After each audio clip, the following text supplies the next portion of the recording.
Good morning. Welcome to CSIS. My name is Matthew Goodman. I'm Senior Vice President. I direct the economics program here at CSIS, and delighted on behalf of John Hamre, our CEO, who unfortunately is traveling today. I wanted to welcome you all to this event on next steps in the evolution of development finance, a very important topic, and I can tell from the crowd in the room, but also I know there are a lot of people watching online, so we're delighted you're with us. Welcome. So last October, at the annual meetings of the World Bank and the International Monetary Fund, shareholders called on the World Bank to produce a roadmap to guide the institution in meeting the most pressing challenges of the 21st century. With COVID still very much a reality and countries struggling to recover, it was clear that we needed a more robust multilateral response to global challenges to ensure our future prosperity. With generous support from the Rockefeller Foundation, in December, my colleague and CSIS Senior Fellow Stephanie Siegel, who you're going to meet in a few minutes, published a report in partnership with E3G and Claire Healy, who you'll also meet shortly, entitled A Roadmap for World Bank Evolution.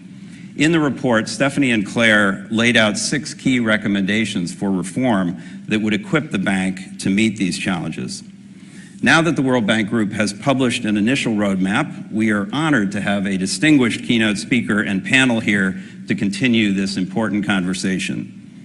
After our speaker makes her remarks, she's going to sit down here on stage for a chat with Stephanie, and then there will be a panel discussion to follow, ending with audience Q&A with the panelists. So there's a lot to come. So without further ado, it's my distinct pleasure to introduce our keynote speaker, U.S. Secretary of the Treasury, Janet L. Yellen. Secretary Yellen was sworn in as 78th Secretary of the Treasury of the United States on January 26, 2021. And of course, as you all know, she was previously chair of the Federal Reserve. She was president of the Federal Reserve Bank of San Francisco. She was chair of the White House Council of Economic Advisors. And in each of these roles, she was the first woman to hold those positions. So we're delighted she's joining us today to give her thoughts on this topic, which she and the administration have made a high priority. So will you please join me in welcoming Secretary Yellen to the stage? Whoops. I'm all right, thanks. Forgot about that. No, please. Thank you.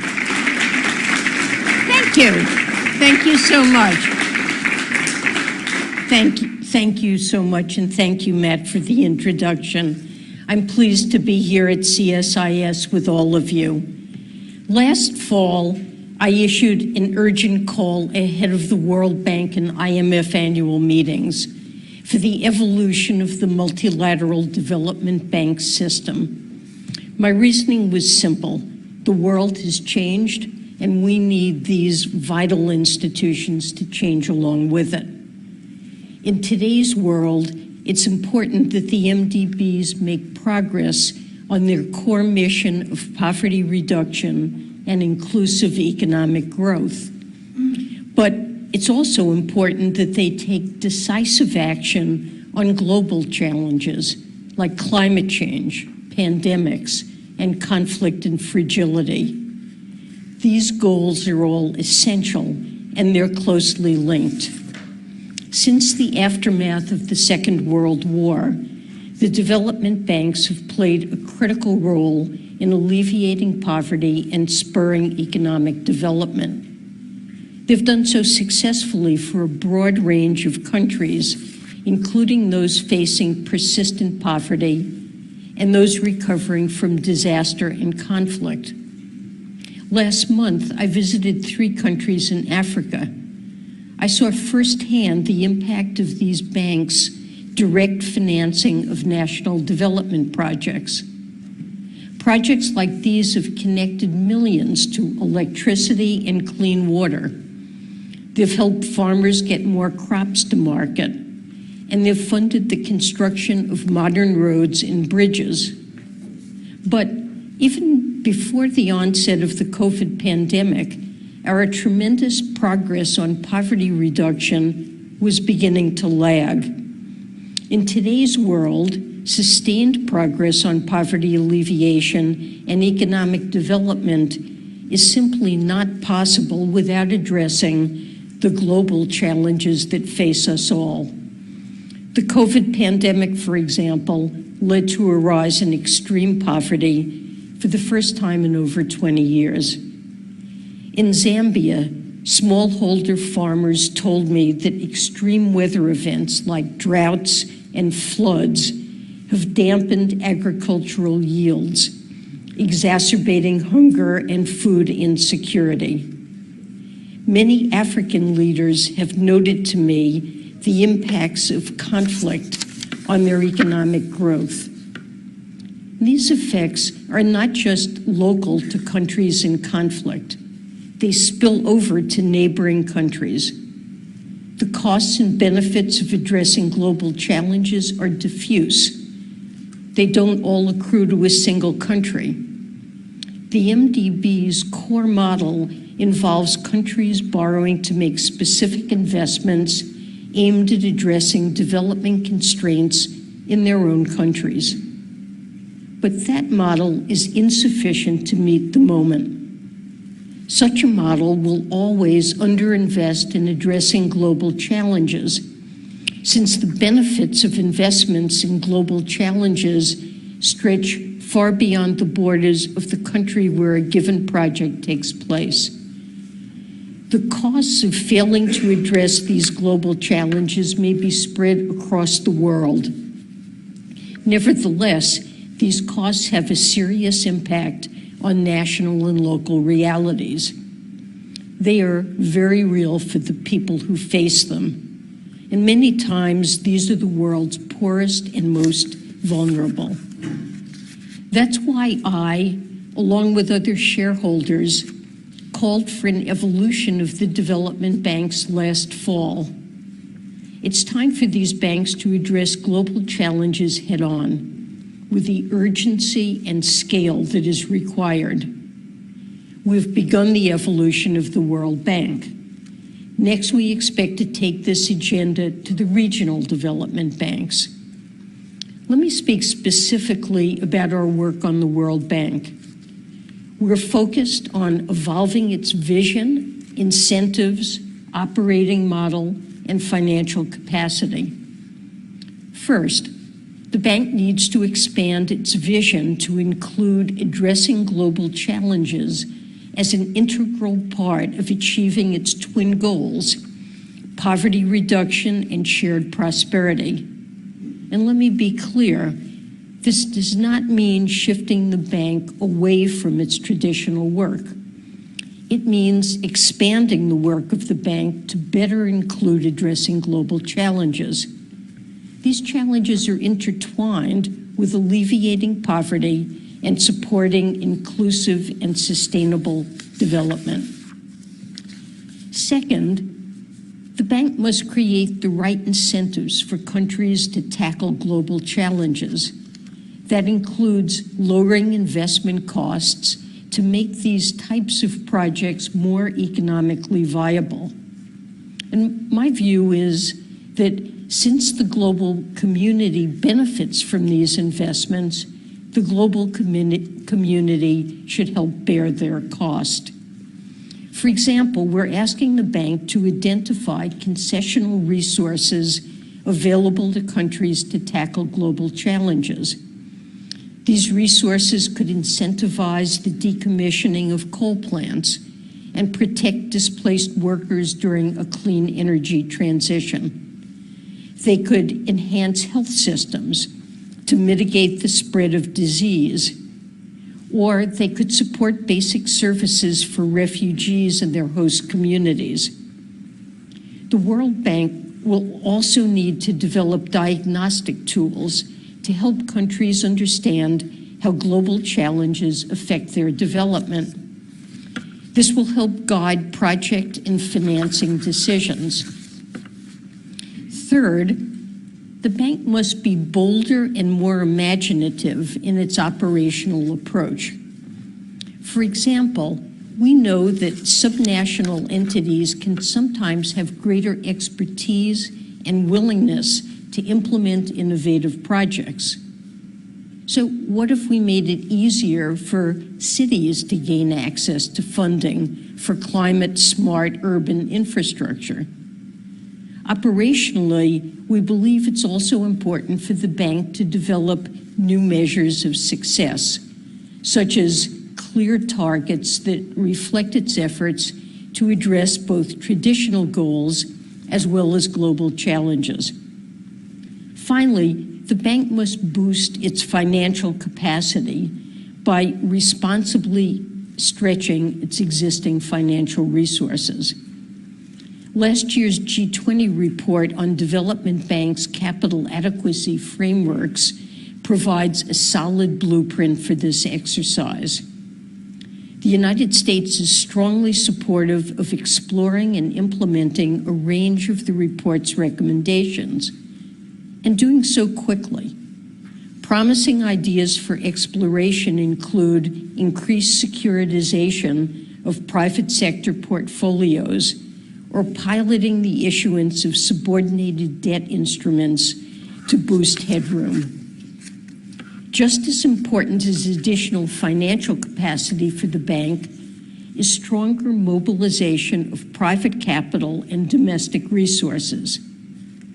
International public finance alone will come nowhere close to the level of financing needed to effectively tackle global challenges and achieve sustainable development goals. We expect the evolution agenda to reflect the importance of private financing and domestic resource mobilization. We've made real progress over the past 4 months as we have worked with the bank and other partners.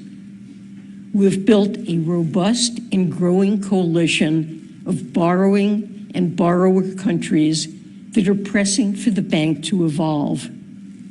That includes my counterparts in Africa, who I saw last month. They share our desire to build a system that's more responsive to the challenges they face. We're coordinating closely with India as it makes MDB evolution a key priority of its G20 presidency. And the World Bank has produced an initial evolution roadmap, which it's now using as a guide for deeper discussions on specific reforms. In the next few months, we expect to see ideas begin to be translated into action. We're pursuing a staged implementation of this evolution. Not all decisions are equally difficult, so let's make the more straightforward ones first. The first phase of implementation should begin by the World Bank and IMF spring meetings in April. Shareholders are already working to coalesce around updates to the bank's vision and mission. Management and the board are in robust discussions about measures to boost financial headroom. But we cannot stop there. Much remains to be done to evolve incentives, reform operational approaches, and increase financial capacity. We expect the World Bank to promptly implement a second phase of work. We're asking for additional reforms to be decided and implementation to begin by the World Bank and IMF annual meetings in October. That's the 1-year mark from when this project began. And we know we can succeed. The world has gone through tremendous change in the nearly 80 years since the founding of the World Bank. The multilateral development bank system has responded to these changes by evolving. The system has broadened the scope of its work to include programming on human capital and good governance, expanded its set of instruments beyond project loans, increased its focus on policy and technical assistance, and delivered financial innovations.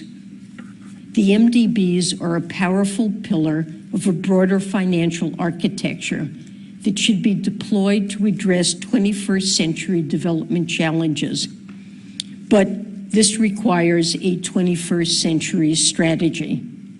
The need is great. The world is asking us to do all we can to combat these complex and growing problems. I'm confident that we will be able to deliver. Thank you, and I look forward to our conversation.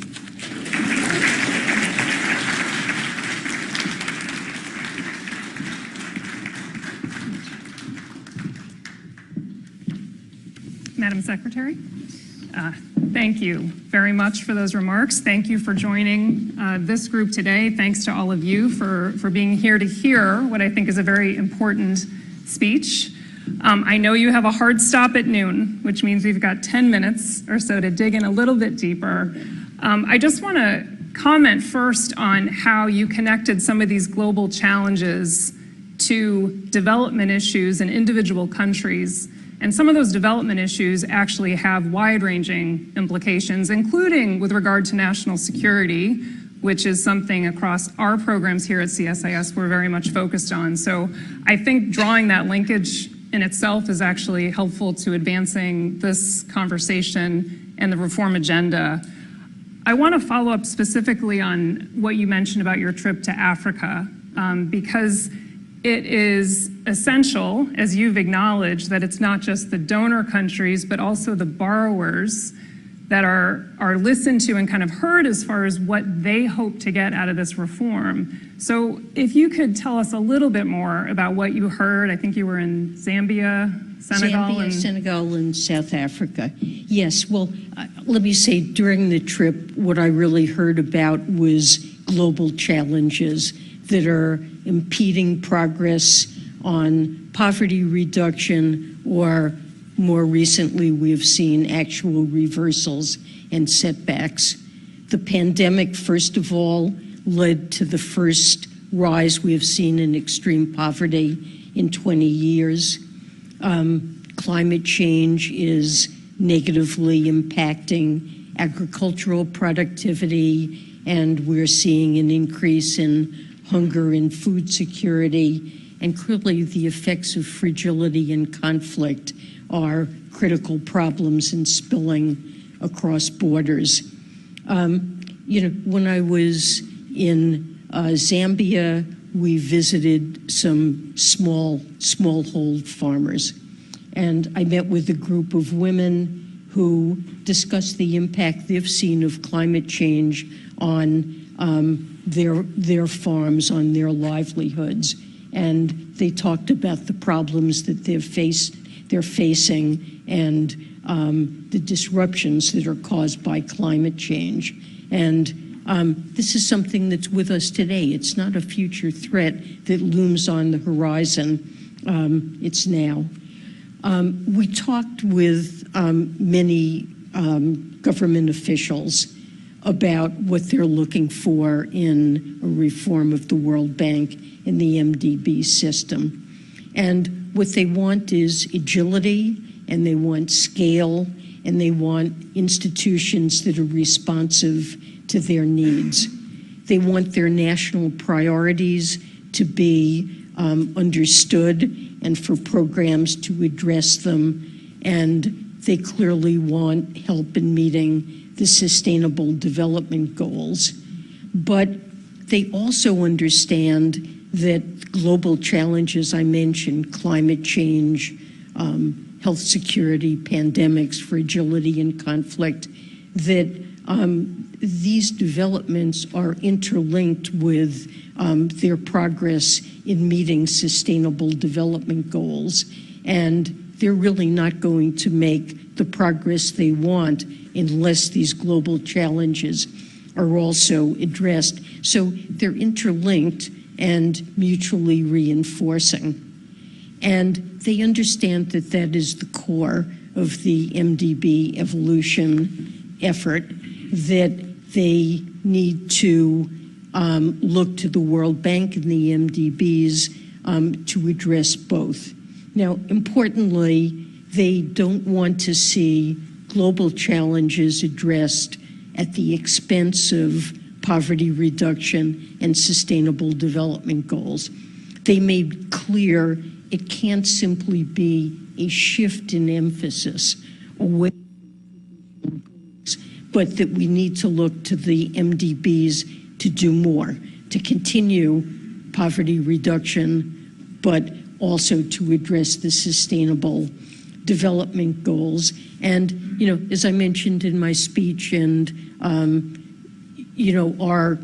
our plan for the evolution of the World Bank and later the MDB system is to enable them through a shift in their vision, their operations, their financial capacity to do more, to do both. So that's really what I heard in Africa from the borrowing countries. Which strikes me as a very good news story in terms of advancing the evolution agenda, to the extent that there is, at least at a very high level, I would say, agreement on the need to evolve the institutions. I would imagine that among the other themes that you probably heard about on your trip, and I'm sure we're prepared to hear about on your trip, relates to debt.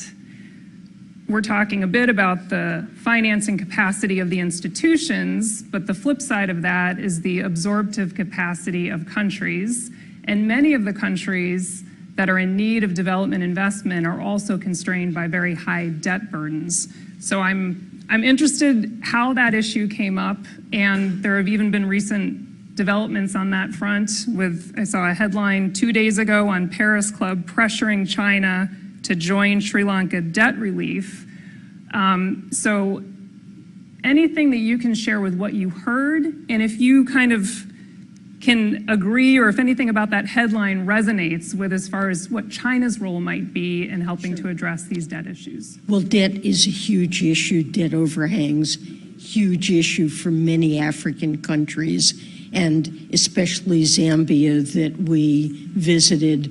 Zambia is in the middle of attempted restructuring, and so this is a process that's not yet concluded, and it's taken much longer than the country expected, and anything that we would have expected in terms of time frame to reach conclusion. And regrettably, many countries that have not yet sought help from the common framework really have overwhelming debt overhangs and probably will need restructuring. So, and it's not just the governments that are looking to resolve this problem. It's also private businesses that simply aren't in a position to be able, the government or businesses, to be able to undertake new investment projects until the debt situation is resolved. So they regard this as an urgent need. And in a country like Zambia that's very reform-minded and really has an important agenda of wanting to promote trade and investment, this is just a barrier to being able to move forward. So all of the African countries that I've met with, both on the trip, earlier I had a dinner with finance ministers, African finance ministers, and we've had meetings in the last IMF World Bank meetings on this. They're all looking to the common framework to be more effective and to provide relief. And I think everybody realizes that when a country's debt load reaches a certain level, that really makes it unsustainable. It's not a question of just creditors making concessions to help the borrowers. Debt restructuring not only serves the interests of the borrowers, it also serves the interests of the creditors, because if the country is stopped from growing, developing, making investments that put it on a firmer economic course, in the end of the day, more restructuring will be necessary, and the country will be less able to make payments to creditors. So there's a common interest in getting this done. The debt landscape has actually changed a lot in recent decades, and Eurobonds are an important source of financing, but lending from China has become extremely important. In the case of Zambia, China's debt is something like 14% of Zambia's GDP. It's the largest single creditor, and so China really needs to come to the table. And China's lack of willingness to comprehensively participate and to move in a timely way has really been a roadblock. I will say that before going to Africa, I stopped in Zurich and met with my counterpart from China, Liu He. This is one of the topics that we discussed. We've had conversations with the Chinese repeatedly, both bilaterally and also multilateral conversations, because this is a multilateral issue and not just a U.S.-China issue. I will just say that I felt encouraged by the discussions we had, that China understands the problem, may be willing to work to make faster progress. We planned discussions at the upcoming G20 of a roundtable to discuss broader issues concerning debt restructuring. For example, an issue that China has raised has to do with whether or not multilateral institutions, the IMF and World Bank, should participate in debt restructuring, or whether or not their preferred status should preclude that. But these are issues that when you discuss them, they block progress on a particular case in hand. And we would like to see, especially in the case of Zambia, rapid progress and discuss these broader issues separately. Yeah. And I would hope if and when bilateral trips resume, it sounds like this is going to be one of the issues that's very high on the agenda. Yes, absolutely. I want to be respectful of your time, more respectful actually than we've been. We're a couple of minutes over, but I would just like to thank you for speaking on this very important topic, and more generally for your service over the decades and being a role model, I think, for many. So, please let me first ask all of you to stay, because we have a panel to follow up on many of the points that the Secretary raised. But now let me ask you to join me in thanking the Secretary for joining us today.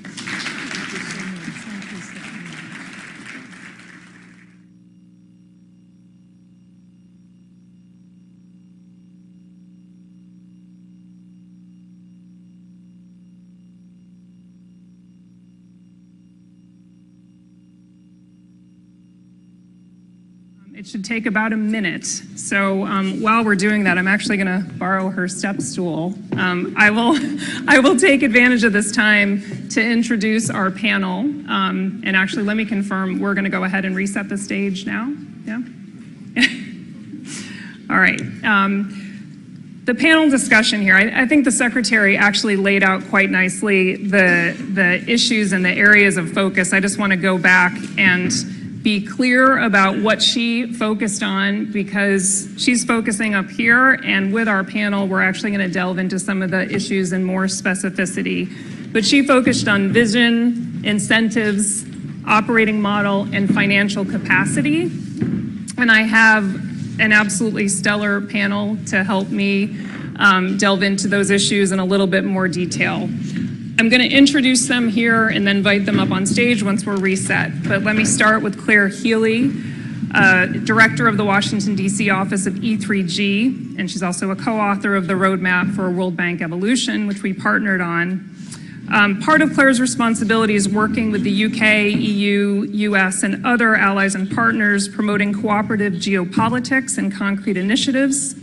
Prior to E3G, Claire was in international affairs at the US Department of Energy, also worked at the Alliance on Climate Protection, head of delivery for the Mayor of Los Angeles, and head of policy for the British Labour Party, so perhaps the most diverse. Yes, I'm the roadblock here. We also have Alexia Latortu, who is the Assistant Secretary for International Trade and Development. She previously served as Deputy CEO at the Millennium Challenge Corporation and Managing Director of Corporate Strategy at the European Bank for Reconstruction and Development, EBRD. Assistant Secretary Lettar II served at the Treasury Department from 2013 to 2017 as Principal Deputy Assistant Secretary for International Development Policy. And prior to that, she's at the World Bank as Deputy CEO at the Consultative Group to Assist the Poor, or CGAP. We also have Nancy Lee, who is Senior Policy Fellow and Director for Sustainable Development Finance at the Center for Global Development. She's also a non-resident advisor to the CSIS Economics Program, and she also was Deputy CEO at the Millennium Challenge Corporation. Prior to MCC, Dr. Lee was a General Manager of the Multilateral Investment Fund, the MIF, at the Inter-American Development Bank. And prior to that, she was Deputy Assistant Secretary at Treasury for Western Hemisphere, Europe, and Eurasia. Last but not least is Marilyn Yui. She's Director of the Intergovernmental Group of 24 on International Monetary Affairs and Development, or the G24. She was also Senior Advisor at the World Bank, and while there, she served as Sector Director for the Africa Financial and Private Sector Development Department from 2007 to 11, and Director of the Financial Sector Operations and Policy Department in the Financial Sector Vice Presidency, as well as Chair of the Financial Sector Board from 2002 to 2007. I'd like to invite all of you up here on stage. I'm going to take my seat here, and I will go ahead and seat you. Alexia, if you want to come up, Claire. I went through that very long introduction, and thank you for bearing with me, but I just want to demonstrate that the women that are joining me up here on stage, Alexia, Claire, among them have Mary Lou, and then Nancy, in the neighborhood of 80 years of experience actually working, sorry to date all of you, working in development finance. And I think it's critical because there's the vision thing, which is essential, and then there's the operations thing and how this would actually work. And both of those are essential to actually, number one, doing this, but number two, doing this right in a way that actually achieves the results that everybody hopes. So, long way of saying they've got a lot of credibility, and I'm really excited to talk to them and also bring you into the conversation. So, with that introduction, let me start first with Mary Lou, if I could. I mean, one of the things that Claire and I heard as we were doing some of the background research for our little paper was frustration, I would say, that there was a perception that the evolution itself was being driven by donors. We heard from the Secretary there's been an awful lot of outreach to ensure that that's not the outcome of this process. But you're hearing directly from your constituents how they see this evolution process. So obviously you can't speak for 24 countries, but you can give us a sense, a synthesis of what you are hearing and what they want to see out of this evolution roadmap. Thank you very much, Stephanie. It really is a pleasure to be with this panel, which is very gender unbalanced. Yes, and it's a challenge to speak before our excellent panelists. But let me start with a few points. Just to start, that developing countries are extremely important stakeholders for this reform. They are borrowers, but they also are shareholders in the World Bank Group. They're even donors to IDA, and so therefore they do support the mission of the bank in terms of lending to lower income countries.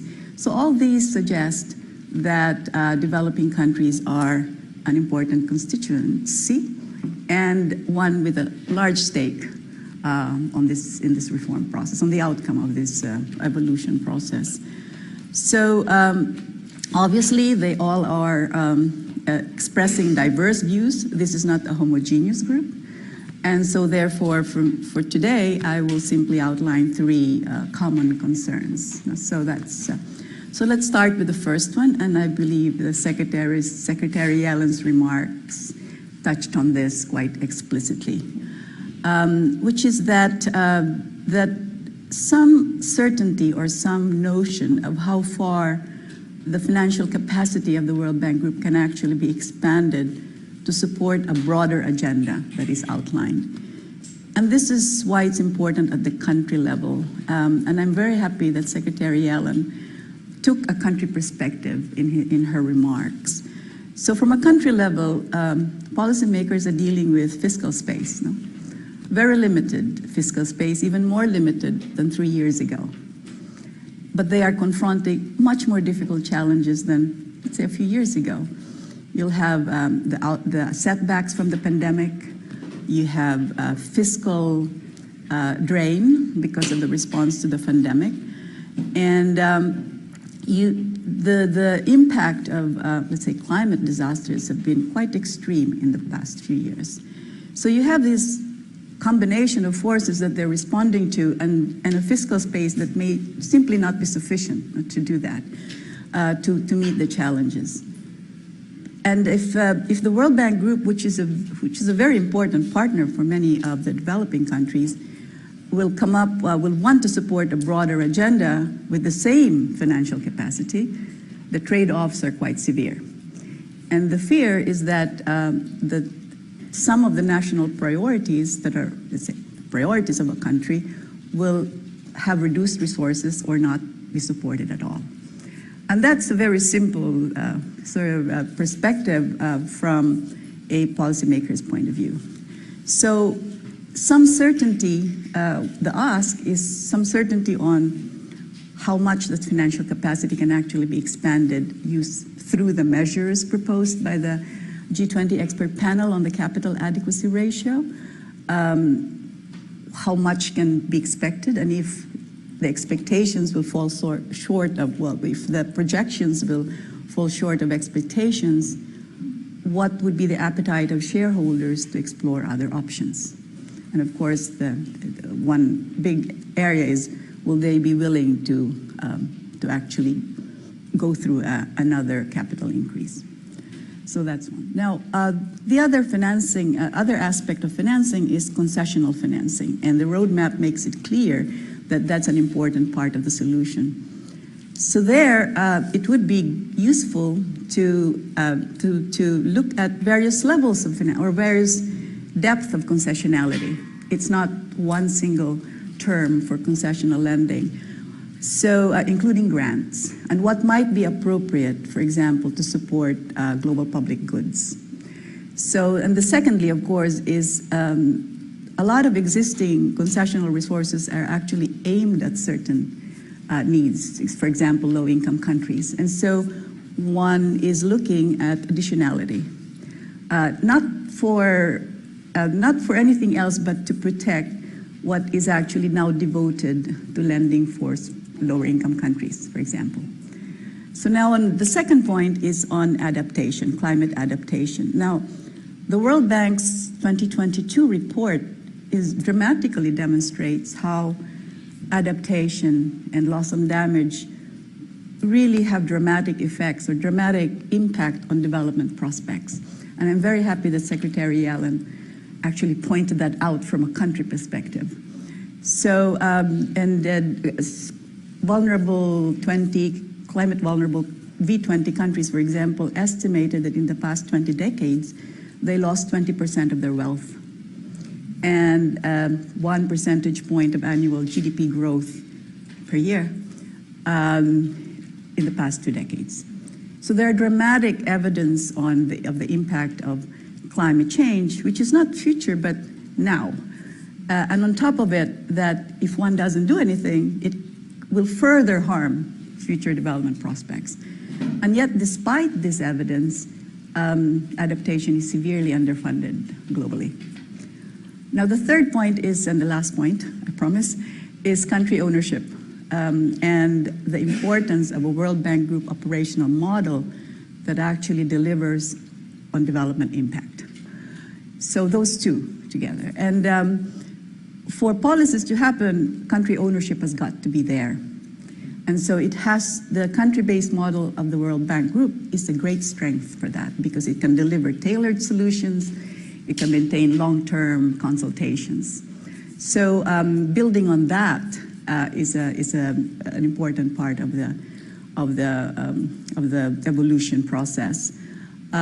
Hearing what how global public goods impinge on development prospects is an important part of the process. And then thirdly is that within the World Bank Group operational model, it is extremely important to devote resources to diagnostics and let's say drawing lessons from the knowledge tools that, by the way, are themselves global public goods. So and the aim is to design impactful projects that actually lead to outcomes, and two, capacity building, technical assistance, and again, I'm really happy that Secretary Yellen mentioned that.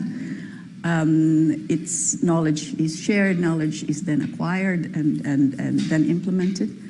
And then on the toolkit, we certainly welcome the stepped up efforts to look at instruments to crowd in private sector financing. This has been a long-standing call of many developing countries from the World Bank Group. So thank you. Thank you, Mary Lou. You actually teed up a lot of the questions that I have for the panel, but you kind of honed in where my sense where there are, I don't want to call them sticking points, but the buckets of the areas where there is, I guess, debate, one kind of on the financing, the amount of financing, where it comes from, this trade-off, or maybe it's not a trade-off, between the global challenges and the development objectives, and then also kind of the model for providing these kind of answers to global challenges, the operating model at the bank. So I'm sure there are going to be questions from the audience, but I'd like to follow up on all of those, and actually turning to you, Claire. So you're from E3G, which is a climate-focused think tank. You've heard what Mary Lou just mentioned. We heard a lot about this trade-off or balance between GPGs and global public goods or global challenges and development adaptation. How do you see those two areas, how they sit kind of side by side, or their connections? What's your take on addressing the global challenges, and what does that mean for these development or adaptation objectives? So first of all, I agree with everything she said. And I'll add to, and the former female speaker, so I'll add to the conversation rather than underscore. So Stephanie, that's right. I run the US office of a climate change think tank called E3G. Our mission is a safe climate for all. And the for all is very important. So I don't see this trade-off between climate and development. Right? I think development is good, growth is good, that's immutable. The question is how a country develops in the face of climate change. So I think this when you pit one against the other, I find that quite old school, and I think this is an opportunity to move beyond that. And I welcome this, the paper that we did. We looked at global public goods, not just climate change, although that's what we focus on, but there are many other global challenges. We've just lived through a pandemic. We're facing rising levels of hunger and malnutrition. So I think the framing of GPGs, I think, is an exciting opportunity. I will say evolution is a good thing, right? It's supposed to be what we do as a species and as an institution. So when you talk about an evolution roadmap for the World Bank, I sometimes find this conversation very contentious and defensive from the get-go, when I don't understand why it needs to be, right? It's right that we evolve. The bank has always evolved, and we should continue to evolve. And clearly we have to evolve and look at new ways of doing things in the face of new challenges. I think that's a given, right? And a good thing. And I welcome the debate. I'd say a couple of points then that we, in the paper, we try to draw out. For me, it's not an either or. It has to be a more and more. And so for that, we obviously need extra lending capacity, but I'll leave it to others on the panel to talk more about where that financing can come from. I will say, while we love, it seems, to talk about reform of the World Bank, or the Bretton Woods 2.0, we talk about it a lot, I think the opportunities to actually reform these institutions come about quite rarely. And I feel like we're in such opportunity. I think the fact that the US and Germany tabled a non-paper, yes, it was a surprise, but I think now there is a very robust debate, and I think we have to make the most of that. The window of opportunity for real reforms won't stay open for forever. So I was really encouraged to hear the Secretary talk about the wins that we need to get at the Springs, right? And then how we have to, the processes we have to launch to maintain progress and pressure. I would say a couple of other points just to open it up. I think the first thing we have to work on is for the shareholders of the bank, and in this instance we are talking about the World Bank, to find a consensus position. It's good that they're having robust debate between the various constituency groups, but I think first and foremost we have to sort of find a consensus position from the shareholders, because otherwise the pressure on the institution to sort of do more, move faster, I think is diluted. So I think that's key, and we're looking forward to hearing more about that. And then the other thing I'd say is, yes, for sure, global public goods, we get sort of tied up on what they mean, and it can be very dry sometimes. But at its core, when it's pulled down through the country model, it's really underpinned by building infrastructure in countries to improve people's lives, whether that's reforming an energy system or building adaptation. When we talk about climate, we very much talk about mitigation, but adaptation and also biodiversity. So I don't think we should lose sight of what global public goods actually means. It does mean integrating it through the country development model to build out infrastructure that's needed a lot faster. And then the final point I'd say just at the top end is, while we're working with the country-focused model, I don't think that precludes just some experimentation and some other, looking at other ways of trying to do this faster and at scale. I think that's what most of the countries we spoke to, that's what they want. Obviously, there is in terms of the incentives, we've got to find ways to sort of make it worth their while to borrow this money to build the things we all benefit from if they do build. So that's obviously cheaper, so we need to look at where we can get some subsidy. But if not as important, more important, a lot of what they said, they want these sort of at scale. So rather than do the project by project level, look at how we can get portfolios, how we can aggregate portfolios to get scale. They want loans faster. And again, that's a difficult conversation for us to have, but we have to have how we actually do this more, just much more quickly, and looking at just new and different ways of getting them the money what they need. So I think there's a lot on the table right now. Evolution is good. I think it's all on the table, but we've got to make sure that we don't let this window of opportunity close without getting some real wins, because the wins mean real practical improvements to countries and in people's lives. Okay. All right, I'm going to pick up on your it's not either or, but more and more, and turn to you, Nancy, because that more and more is underpinned by more and more financing. We heard the Secretary talk about that, and specifically talk about the capital adequacy framework, the experts' report. This is something that you were very involved in, and actually predates the evolution roadmap by more than a year. This was, I think, launched under the Italian G20 presidency. So, in 5 minutes or less, can you explain what is the capital adequacy framework, and what are some of the specific reforms or proposals that are in there intended to boost financing capacity, not just at the World Bank, but across the multilateral development banks? Thanks, Stephanie, and I'm very happy to be part of this conversation. And rest assured, I am not going to dive into great depths into the balance sheets of the multilateral development banks. So I'm going to try to address this issue from a sort of fundamental and conceptual level. So, as Secretary Yellen said, the capital adequacy reforms have to be a central part of the reform agenda. And as she also said, some decisions are going to be easier than others. And I would argue that the reforms that are proposed in the report, among those reforms, some represent decisions that can be taken fairly quickly, and if that is done, the benefits will flow relatively quickly and actually will multiply the benefits from other reforms. So the basic purpose of the report is to advance approaches to risk management that are more efficient, and to do so in ways that crowd in the private sector, many of which are very, very interested in participating in these SDG investments.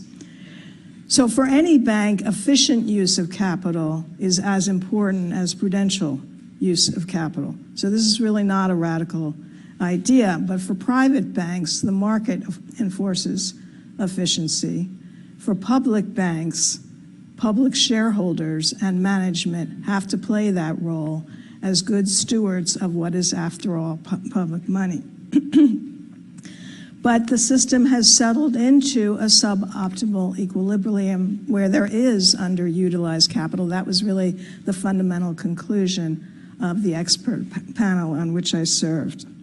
So without going to every single recommendation, basically the report has three basic thrusts. The first is to give value to MDB callable capital, this unique concept, which is, after all, a shareholder guarantee, thereby allowing institutions to increase their leverage while still maintaining very strong ratings, including AAA ratings.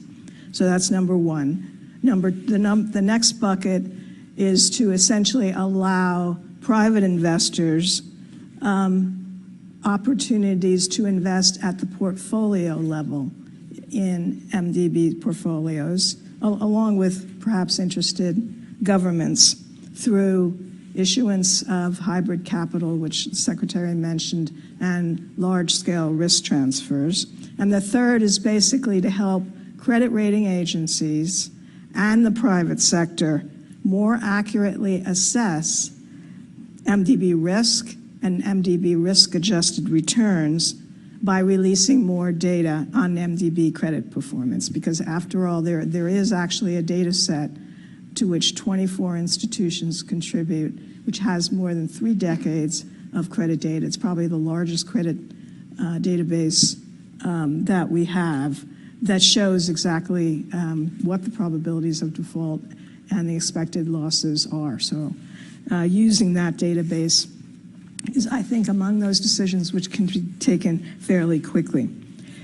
So these are not narrow technical tweaks or gimmicks, and they do not represent sort of fundamental or radical changes to the MDB model. Rather, they make the model more efficient. So they allow the MDBs to build markets using their own track record, to mobilize private contributions to MDB capital without weakening shareholder control, and to concentrate on their competitive advantage, which is really origination of strong SDG investments. You heard Secretary Yellen emphasize the importance of private mobilization, so I want to make the link between these capital efficiency reforms and private mobilization.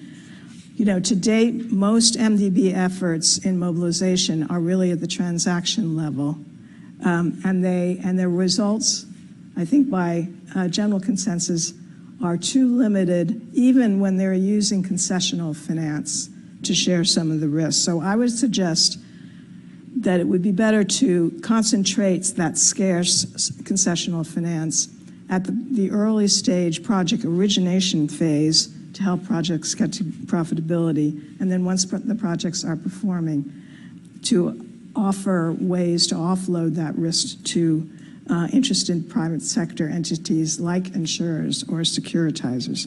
But this has to be done in a way that's financially sustainable for the MDB, which means the price of transferring risk cannot be too high relative to the amount of capital that's freed up to support more lending.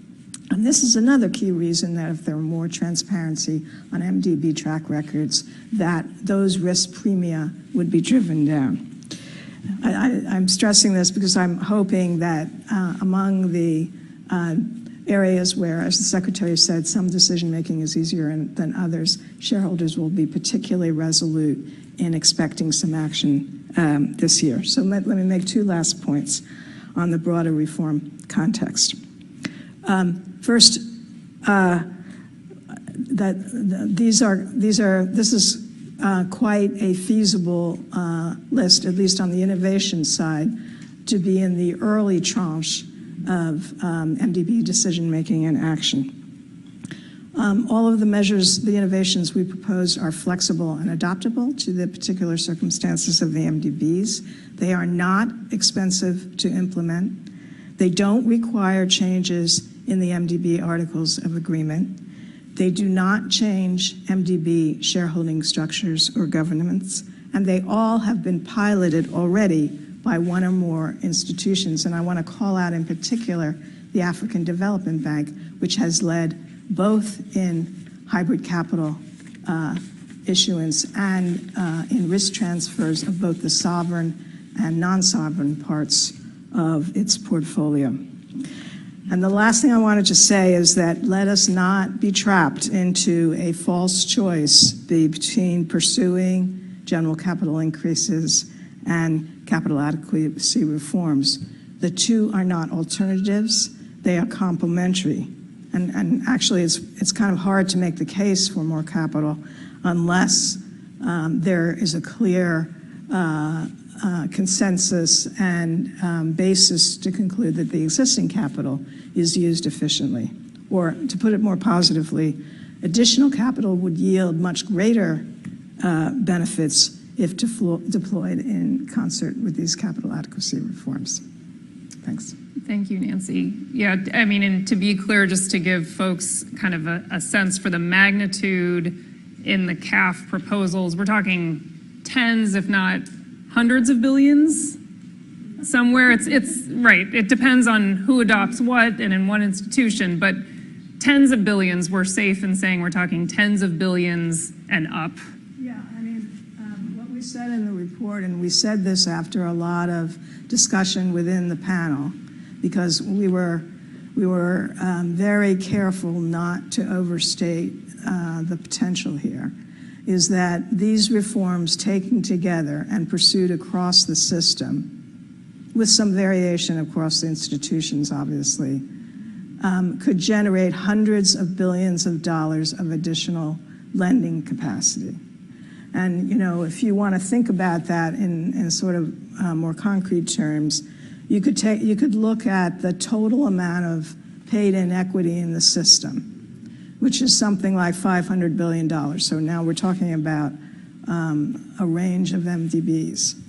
So if you take that $500 billion and you assume that all of the financial innovations together might increase available capital by, let's say, 10%. You're talking about available capital. I'm not talking about general capital increases. I'm just talking about making more capital available through these innovations. You're talking about $50 billion of additional capital. And so then if you deploy the leverage, which is so core to the strength of the MDB model, you're talking about leverage of 3 times, 4 times, 5 times. So you're talking about $150 to $250 billion just on the innovation side, without even thinking about the very substantial benefits of looking at the whole capital adequacy methodology and the use of callable capital. So we really wanted, we were very comfortable with hundreds of billions. We didn't come up with a specific number for which we've been criticized, I have to say. You know, I guess my point is, it is not hard to come up with hundreds of billions of dollars as a result of these steps. And I would also say that is a huge number, obviously, but when we're talking about the financing needs over the next 2 decades as relates to mitigation, adaptation, loss and damage, we're talking in the many trillions of dollars. So there was a recent report from out of LSE that estimated annual needs for emerging market and low-income countries, excluding China, external needs of $1 trillion a year. So that's real money, what you're talking about, Nancy. And the money that's needed to be mobilized from a number of sources, but including the development institutions, is in the many trillions of dollars. So, Alexia, I turn to you. I was going to say we were going to do 2 rounds up here. I think I'm going to make this the 1 round with you all, and then going to turn to you in the audience. So if there's anything you want to say, I think this is going to be my 1 official round to you. If you want to respond to anything that you've heard from your fellow panelists, but on this, the point of the amount of capital that's needed and where that capital is going to come from, the Secretary did mention private capital mobilization in her comments. She did not mention general capital increase. And then we have these CAF proposals. So from the perspective of the official Treasury view on those 3 potential sources of funding, where's the priority and where do you see this going? Thanks a lot, Stephanie. And I might take advantage of your earlier point to reflect on a couple of things I heard and then get to your question, I promise. So first of all, I'm really heartened by this conversation. And Mary Lou started by describing the realities of countries today, the limited fiscal space, but the compounding crises. And I think that's really the starting point for this entire conversation. And the emerging market countries that are clients of the banks, but also shareholders, and in some cases, donors of the bank, absolutely are critical to this conversation. And I want to acknowledge several executive directors representing many emerging markets, but also my executive director from the US as well as part of this conversation here. So I just wanted to acknowledge that first and foremost. And so indeed, looking at the quite harsh reality in many countries right now, the needs are huge, and you shared some numbers right now. We all know that. Responding to these needs, I think the Secretary was quite clear, international public financing will not be able to do that. So we need to be looking at a much broader scope of responses to get there. However, and she also said this, we do see the MDBs as being a vital piece of a much broader development finance architecture. And so I'll come back and focus now on them, but I think it's a point that's really important to make, that they're one piece of a broader development financial architecture. And then when we turn to the MDBs, I think the first question, and Mary Lou, you also stressed this, is really thinking about how we prioritize what by definition will always be, whatever we do, limited public money to the highest impact. So you talked about the importance of development impact. So I think the first task for all of us is to really continue to think about how do we use these scarce resources in the most impactful way. And that's part of the evolution agenda. I think a second question is, and this is what Nancy was talking about, how do we use the existing resources of the institutions as efficiently as possible? And there, I do think the CAF report provides a really robust menu of how we can do that. And it was written by, and Nancy, please don't blush, a really great group of people who understand the system. And I think contrary to some previous studies, I won't name them, also are people who are in the markets, are in countries doing deals. And so that's why these are actionable recommendations in the CAF.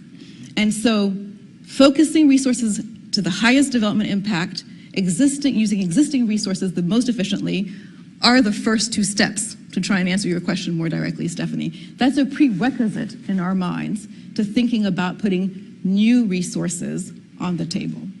So that's sort of one of my short answers. And then we can see, what else needs to happen. I also do want to spend a bit more time on the importance of mobilizing private capital.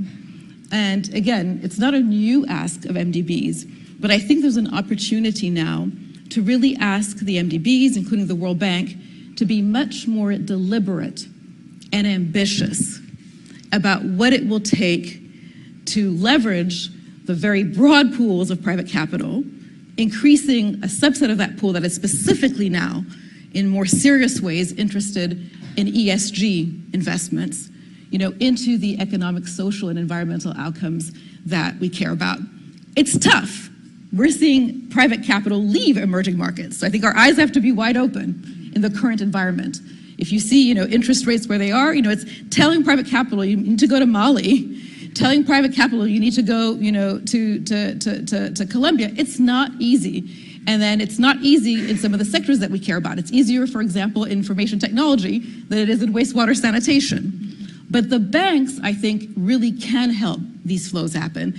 And first and foremost, and the Secretary heard this speaking to private investors in South Africa and other countries on her tour, is the policy environment has to be there. We need the right regulatory environment. We need predictability. We need rules of the games that are clear. We need functioning courts. This is not a new message, but I can't overemphasize the importance of the MDBs partnering with countries for those basic conditions. And then, on top of that, lots of things to be done. Looking at de-risking instruments, and I think really developing perhaps a more sophisticated palette of instruments, including guarantees, but also insurance and reinsurance. So looking at the whole World Bank Group, we sometimes think about IBRD or we think about IDA, but we have MIGA as well. What's the role of the IFC in all of this? Blended finance, we talk about a lot. It takes resources, including grant resources from shareholders to blend. Again, MDB capital is not made for blending. I just want to be really clear here. But I think smartly done with a private sector that is willing to take risk as well, because the public is not meant to take all the risks for the private sector. There's a role, there absolutely of blended finance mechanisms, and ideally trying to get away from the project by project, but looking at structures and platforms to get to the scale, because we hear this from investors as well. We need scale to even look at what you're doing. Opportunities for risk sharing. This was also in the CAF report, right? So MDBs holding on to their projects up to the point where the risk return profile is such that the private sector might be able to come in, so that again, there's capital freed up, headroom freed up to take on the more riskier role. So and then bond issuances, we're certainly seeing more of that, whether it's green bonds, whether it's sustainably linked bonds. So there's a range of things that I think we just need to turbocharge in terms of really bringing in the private sector, knowing that the private sector will not come in everywhere on all issues, but can do so much more than they're doing today. And then I'll just stop on a point that Claire, you made really strongly, and was another driver behind the work that Secretary Yellen launched in partnership with a growing coalition. And Mary Lou, the last time I saw you, I told you it was at a V20 meeting, the most vulnerable countries. And if you leave DC conference rooms and talk to them, the illusion that there's a trade-off between climate and development disappears in 1 second, because they're living it. And there was a finance minister who said, development and the environment must be at peace with each other. And I thought that was just a beautiful way of encapsulating what we're trying to achieve here, recognizing that we're not only looking at climate, but we're also looking at pandemics. We're also looking at fragility, a very strong message that we heard at the Africa Leaders Summit. If we don't deal with what's happening in the Sahel, if we don't deal with fragility, everything else will also be for naught. So that's the stakes that are interlinked that we're trying to together tackle, with the confidence that Secretary Yellen expressed to all of us that we do have an opportunity now, we have a window, and let's live up to it. Great. Okay. Well, I want to take advantage of the quality, I would say, of the audience that we have here, and thank you for the prompt to acknowledge and thank the members of the World Bank Board, actually, that are here to take in, I guess, this conversation and hopefully contribute in the way of your own questions. So with that, let me invite questions. I see one right here. A microphone will come over to you.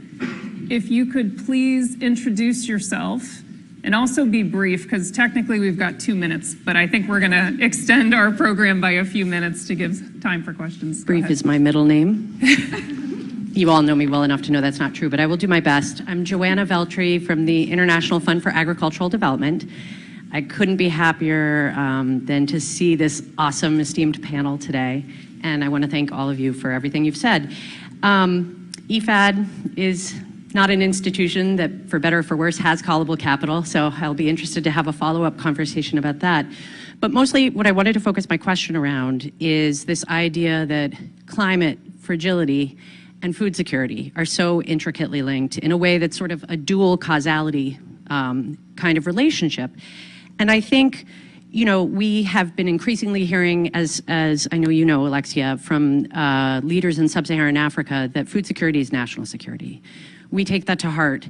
And I think, one of the things in terms of building resilience, investing in development and adaptation interventions, particularly for the poorest and most vulnerable, that these help prevent the colossal expansions of future humanitarian needs, which is what keeps me up at night.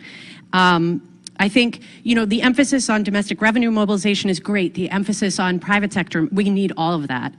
At the end of the day, my fear is, at least in the near term, that public finance is still going to be the major issue. And while it can't do the whole way, the cost to the public sector will be immensely bigger in the years down the road if we don't do enough.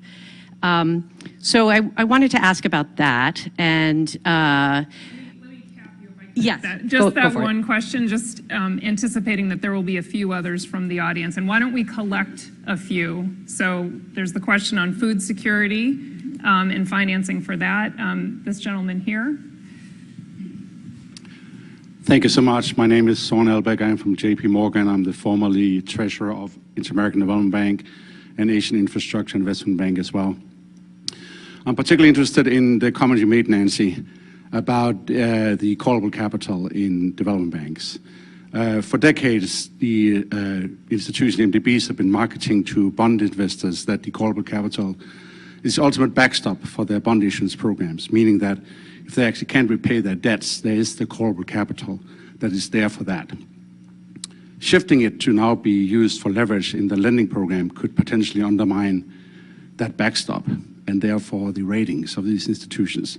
So I'm particularly interested in hearing how you are thinking about avoiding a drop, particularly in the AAA ratings for the World Bank. Thank you. Great. And if we have one question here on this side of the room, the gentleman here in the second row, if we could get the mic to him, we'll take that question as well. Thank you. Shabtai Gold with Devex. I just wanted to ask quickly what Treasury sees as the low-hanging fruit in time for the spring meeting. What very specific measures do you see could be done by then? And what would it take to initiate a conversation on a capital increase? Thank you. Okay. All right. Okay, I see one more hand. I'll take that and then we'll go around. Woman 4 rows back. Hi, yeah, my name is Melanie Brussler. I'm a researcher at E3G, so hi, Claire. I wanted to say, or I guess ask this question, the invocation of both hybrid capital and also the idea of MDB capital being used for blended speaks, I think, in quiet tones around the role of MDB equity investing. And so I wonder, as this development process or evolution process is ongoing, what will be processes for developing governance around that kind of, perhaps like uplift and that kind of tool? Thank you. Okay. All right, so why don't we start, I think there was the food security question, a few around callable capital, and then I think the question on what's near-term priority and what it would take to get to a GCI, a general capital increase. Okay. Do you want to go ahead, Nancy? Great questions. So just very briefly on food security. In the broader question of, for confronting shareholders of where to put their money, it seems to me that starting with sort of 3 principles is a useful thing to do. The first being that scale is paramount here. So capital is really has to be a central focus. The second is that for the reasons that Joanna was talking about, the nexus between development and environmental programs is not simple. It's complicated.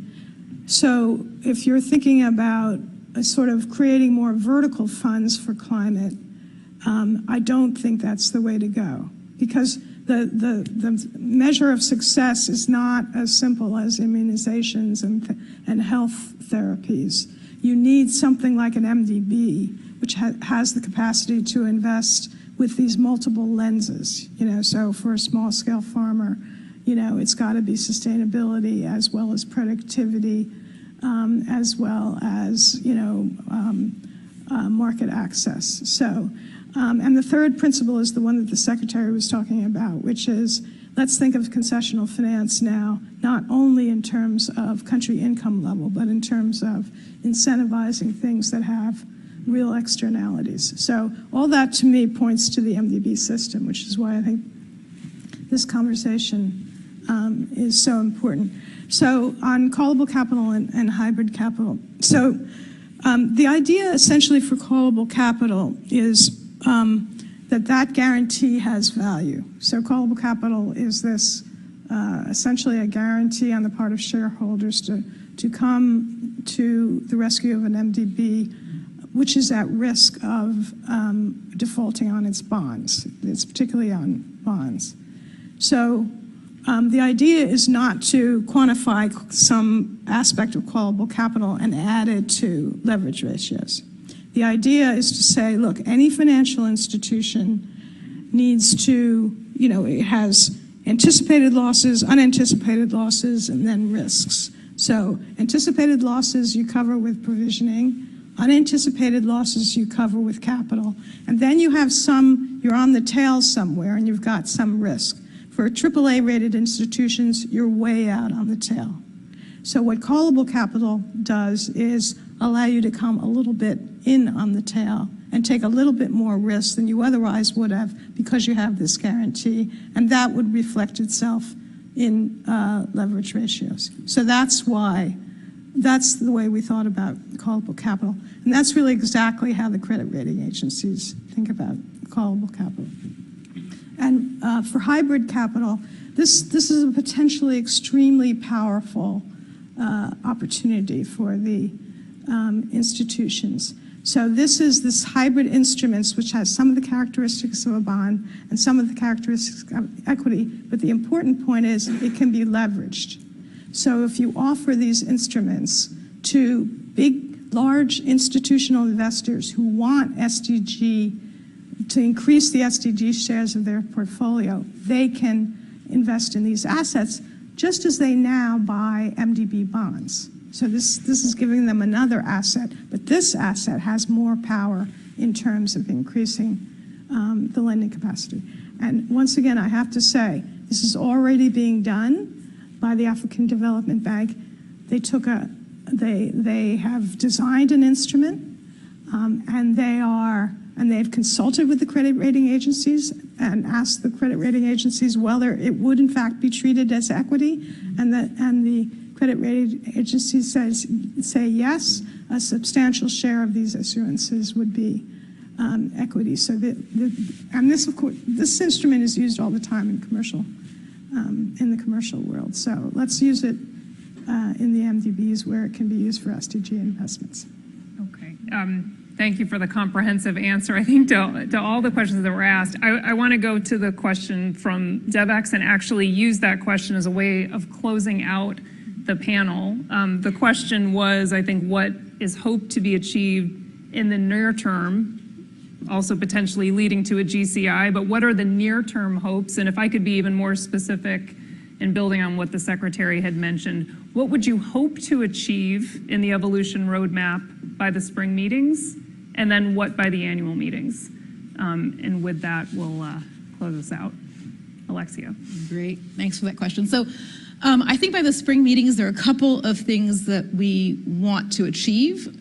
So first of all, we want to really make progress on the updated vision, which is the first pillar of the evolution roadmap. And really for us, the board had a robust debate about this for I think 8 hours earlier this week, but it really is about integrating the concepts of sustainability and resilience towards the twin goals of ending extreme poverty and shared prosperity. So it's about integrating the importance of addressing the global challenges to the core goals of the bank. And I think having clarity and putting to rest old debates on this will be then critical to all the more detailed conversations around operational capacity, financial capacity, and incentives. I think also agreement on which global challenges we're focusing on for now. I think things can evolve in the future, and I think you've heard from the Secretary in our sense, starting with climate, pandemics and health security and fragility and conflict would be the place to start. But having sort of conclusions on those points would be one thing for the spring meetings. Secondly is making progress on some of the CAF elements. So for example, and there's a paper coming to the World Bank Board on this, looking at the equity to loan ratio and seeing if that can move and create, I think, quite a bit of headspace based on the decisions that we make there. So there's a paper coming on that we're looking to see. Making progress on removing the statutory lending limit, for example, which is a binding constraint now to some of the financial innovations that we think are quite powerful and could lead to boosted headroom as well. Then a very important piece that we've asked for, I'm not sure if we'll get there by spring meetings, is really having a much more robust framework, set of principles and guidance to staff around the use of concessional finance. Because you've heard there's a greater and greater demand for that. And again, being really smart about how you use that scarce resource and having clear guidance about when it's needed across all client groups of the bank. So not just linked to income level, but very importantly, and you heard the Secretary say this, without displacing concessional finance for low-income countries. Therefore, you really need to have smart frameworks and principles and guidance. We've asked for that by spring meeting. I'm not sure if we'll get there, but maybe we'll get a sort of a plan of how to get there. We'd like to see by then again. And then I think the analytical work that Mary Lou talked about, right? So when you're doing country strategies, are you embedding in them analysis around the positive and negative externalities of these global challenges, but also at the project level, are you doing the screening for these global challenges? And that's, again, the embedded point that we're talking about happens through this diagnostic work. So these are some of the short-term things we want to see by spring meetings, and then we'll have to continue the work. And by the way, leveraging also G20 meetings, leveraging a summit that the French are organizing in June, leveraging the meeting of the regional development banks that take place between March and May, and then coming to October with the annual meetings where we now want to see more specificity around the incentive piece. So what will be the incentives for staff to truly address global challenges in their work, and folks who do that hard work getting promoted and that being recognized in their performance evaluations, right? The work on the diagnostics that I mentioned, the private sector mobilization piece, so much more concrete reforms of the bank in terms of how they will leverage IFC and MIGA. In general, we want to see more of IFC and MIGA in the roadmap, to be frank. So that we want to see by October. We want to see in the corporate scorecard of the World Bank the results of what we're talking about, because that's when the rubber really meets the road, whatever the saying is. I'm very bad with expressions in all language, but you get me, you get what I'm saying. So these are some of the longer term goals that we're looking for October. And my final thought on this will be, if we really succeed at everything that we're trying to do collectively, one of the ways we will know that we have succeeded is when the next crisis comes, and unfortunately come it will, I think is the history of the world, the bank will be able to respond much more swiftly, at greater scale, to the challenge, including being able to place money at the right levels, be it national, subnational, or supranational. That will also let us know if we've done our jobs well. Okay. I'm going to pick up the baton there. Right, everything she said, plus I would love to see, in addition to that package, I would love to see the middle-income countries in particular coming together before the springs and then presenting their terms, what they want out of this evolution roadmap. Because while adaptation is critical, as well as the other GPGs, I'm not yet ready to give up on mitigation ambition, right? I think we've also got, in another forum, the Global Stocktake looking at progress in terms of emissions cuts. Shocker, we haven't yet, and we need to very soon. And I think this is a way for middle-income countries to say, here's what we need: longer-term maturities, much larger packages of support, faster turnaround time, help developing blueprints for what we need for our modern economies, including modern resilient energy systems that are going to underpin their growth and development, and a much more concerted, creative, all-hands-on-deck effort to get those systems built. That's what I'd love to see for the middle-income countries. And I think the fact that we're also talking about IBRD, potentially looking at a new window, or even looking at how we use trust funds far more efficiently to sort of make those deals a lot sweeter. I think that's critical. And without something big like that, I think that's really the only way we're going to get massive mitigation ambition, including some of the innovations around lending to subnationals. This is where we're going to get emissions cuts. And this evolution roadmap, I think, is a roadmap in order to get that, which we need. Mary Lou? Thank you. I agree with Alexia that the vision statement, agreement on that just releases energy for the next steps. But it would be good to have a consensus vision among stakeholders, which goes without saying. So then the second one is a better sense of what might be a potential headroom expansion that will make people set expectations, at least for the short term. And then third is, and you mentioned middle-income countries, it would be good to have a good sense of what might be the concerns and the asks, and what will it take, what incentives will it take to look at global public goods for groupings of countries. It would just make the conversation more concrete. So, and I agree again with Alexia that agreement on which GPGs, because it's now would make implementation or thinking about implementation a lot more concrete. So thank you. Thanks. Nancy? First of all, I think Alexia's list is really robust and sensible, and I'm very encouraged to hear it, actually, because if she's saying it, it means it's within the realm of possibility. So,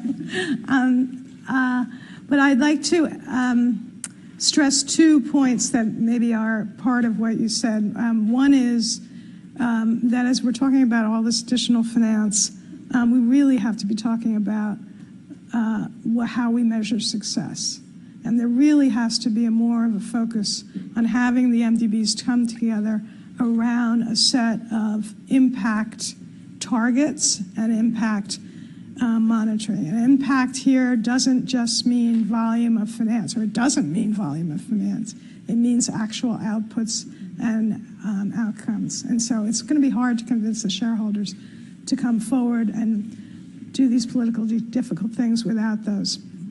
And the MDBs all are to have the same basic core set of indicators. And then the last thing is, and Alexia mentioned this, IDA really has to be part of the conversation, and decisions, hopefully can be made by the end of this year on how to put IDA on an upward path with rising donor contributions, and how to do it in a way that perhaps is more predictable and maybe has a longer time frame, because we just can't have a risk where concessional finance for GPGs comes at the expense of IDA itself and its core poverty and shared prosperity goals. Okay. Well, let me thank all of you for sticking with us 15 minutes over. Let me offer a sincere thanks to all of you. I think we succeeded in getting to a very substantive conversation on an issue